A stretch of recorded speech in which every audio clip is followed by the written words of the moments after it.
सरोवर नगरी के राजकीय बीडी अस्पताल में एक युवक ने शराब के नशे में जमकर हंगामा कर वहां तैनात पीआरडी के जवानों के साथ हाथापाई कर डाली, जिसमें बीडी अस्पताल की प्रमुख चिकित्सा अधीक्षक द्रौपदी गर्ब्याल ने जाकर हस्तक्षेप किया। तब जाकर शराबी युवक का नशा काफूर हो गया। ये बता दें, भाजपा के नेता व कार्यकर्ता भी अस्पताल में कोई कार्यक्रम में शिरकत करने पहुंचे थे, तभी शराबी युवक ने बवाल मचा दिया और भाजपा के पदाधिकारियों ने भी शराबी युवक को बहुत समझाने का प्रयास किया, पर वह किसी की मानने को तैयार नहीं हुआ। अंत में पुलिस के हवाले कर दिया गया।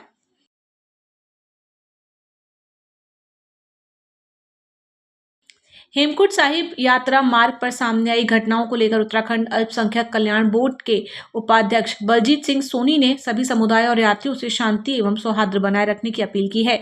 बलजीत सोनी ने कहा कि उत्तराखंड एक शांति प्रिय राज्य है। जिस मार्ग से हेमकुंड साहिब यात्रा संचालित होती है, उसी मार्ग से बद्रीनाथ और केदारनाथ धाम की यात्राएं भी होती हैं। ऐसे में किसी भी व्यक्ति को कानून अपने हाथ में लेने का अधिकार नहीं है। उन्होंने कहा कि छोटी मोटी बातों को आपसी समझदारी से सुलझाया जाना चाहिए और ऐसी घटनाओं की पुनरावृत्ति नहीं होनी चाहिए।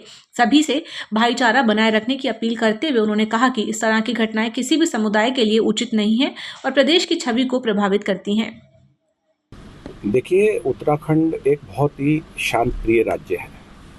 जिस मार्ग से होकर श्री हेमकुंड साहिब जी की यात्रा चलती है, उसी मार्ग पर श्री बद्रीनाथ धाम जी और श्री केदारनाथ धाम जी की भी यात्रा चलती है।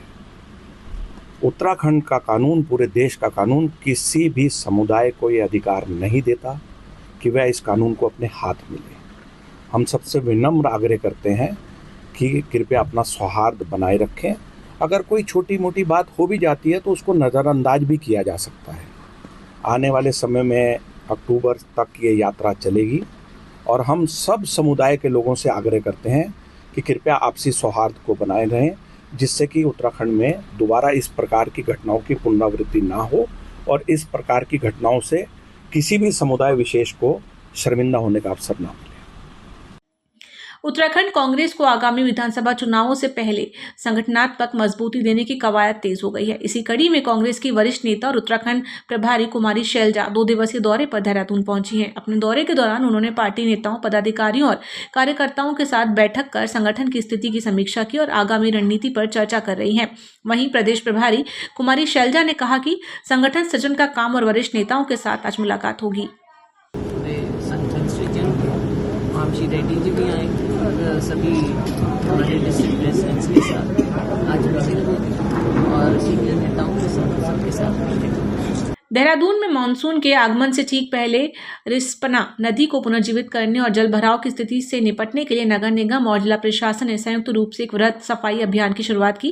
धरातल पर उतरे अधिकारियों ने बताया कि इस अभियान का मुख्य उद्देश्य नदी से कूड़ा करकट और सिल्ट को बाहर निकालना है, ताकि बारिश का पानी बिना किसी रुकावट के बह सके और लोगों के घरों में पानी न घुसे। इस कार्य को युद्ध स्तर पर अंजाम देने के लिए नगर निगम द्वारा 12 जेसीबी मशीनों और लगभग 15 डंपर्स को काम पर लगाया गया है। करीब 15 किलोमीटर के दायरे में चलने वाले इस सफाई अभियान के साथ साथ आने वाले हरेला पर्व पर नदी के किनारों पर बड़े पैमाने पर पेड़ पौधे भी लगाए जाएंगे।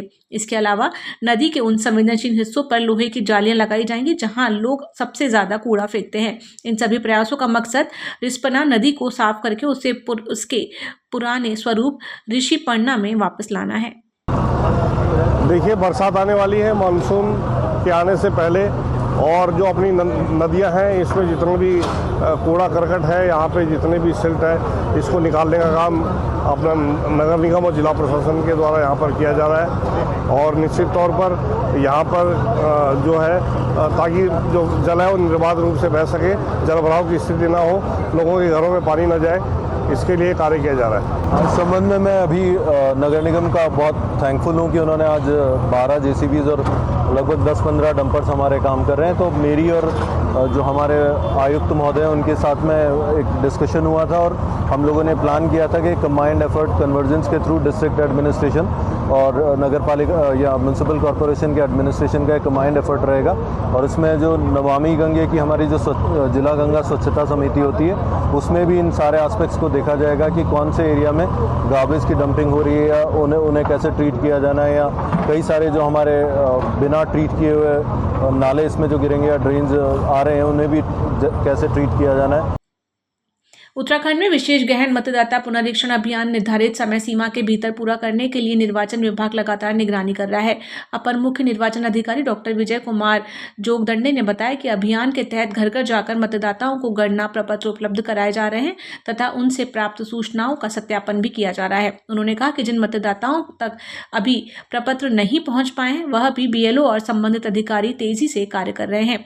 उन्होंने बताया कि आयोग के निर्देशानुसार प्राप्त गणना प्रपत्रों को डिजिटाइज कर पोर्टल पर अपलोड किया जाएगा, जिससे मतदाता सूची को अधिक सटीक और अद्यतन बनाया जा सके। अभियान के दौरान नए मतदाताओं का पंजीकरण, मृत अथवा स्थानांतरित मतदाताओं के नामों का सत्यापन और आवश्यक संशोधन भी किए जा रहे हैं। जी मुझे ऐसा नज़र नहीं आ रहा है कि कहीं दिक्कत हो रही होगी, क्योंकि मैं बार बार ये बात बता रहा हूँ कि फॉर्म प्राप्त करने में भी और डिजिटाइज करने में भी सबसे अच्छी प्रगति अल्मोड़ा, पिथौरागढ़, पौड़ी में दर्ज किया गया है। उत्तराखंड में सरकारी जमीनों की सुरक्षा को लेकर एक बड़ा एक्शन लिया जा रहा है। आवास सचिव डॉक्टर आर राजेश कुमार ने सभी विकास प्राधिकरणों को साफ निर्देश दिए हैं कि नजूल भूमि और सरकारी जमीनों पर अवैध कब्जों को बर्दाश्त नहीं किया जाएगा। वीडियो कॉन्फ्रेंसिंग से लेकर सीधी बैठकों तक अफसरों को ठोस कार्रवाई के लिए कहा गया है। डॉक्टर राजेश कुमार ने कहा कि समय समय पर विकास प्राधिकरण के उपाध्यक्षों के साथ समीक्षा बैठकें हो रही हैं। मकसद साफ है, सरकारी जमीनों पर हो रहे अतिक्रमण को रोकना और सरकारी संपत्ति को सुरक्षित रखना। अधिकारियों को निर्देश मिल चुके हैं कि अतिक्रमण के खिलाफ अब तुरंत और ठोस कार्रवाई होगी। देखिए, सभी विकास प्राधिकरणों के जो वीसी से के साथ मेरी वीसी भी हुई है और समय समय पर उनके साथ फेस टू फेस इंटरेक्शन भी हुआ है और मीटिंग्स भी हुई हैं। और अभी नैनीताल और रुद्रपुर में गया था तो वहाँ पे भी मीटिंग हुई थी संबंधित वीसीस के साथ।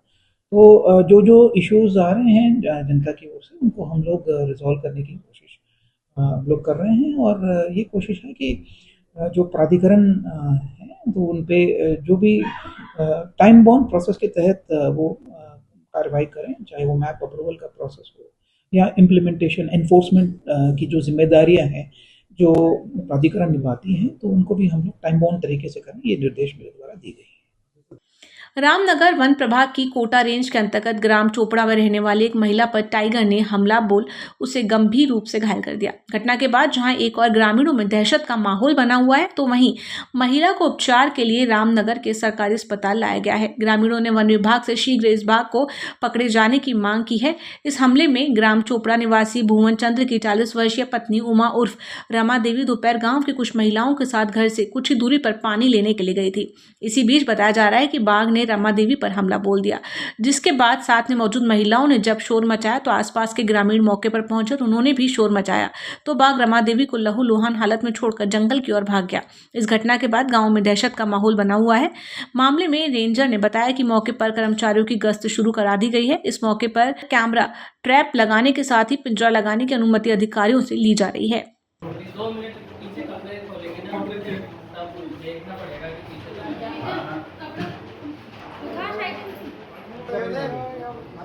ये हमारे यहाँ पे अभी मुझे सूचना मिली कि यहाँ पे चोपड़ा गांव में रमा देवी वाइफ ऑफ भोपाल राम को ये बाघ द्वारा घायल किया गया है। तो मैं तुरंत वहाँ पे मैंने स्टाफ भेजा हुआ है। मैं तुरंत के साथ हॉस्पिटल में आया हूँ। तो इसी क्रम में मैं यहाँ पहले तो सर्वोपरि उनको पहले ट्रीटमेंट की ज़रूरत है, तो फिर उसके बाद भी जो भी फर्दर कार्रवाई होगी हम लोग करेंगे। रिजल्ट लगाने की कार्रवाई हम तुरंत करेंगे और जो भी इनको आगे जो भी इनको उसमें जो भी होगा वो मुआवजे को नियमानुसार दिया जाएगा।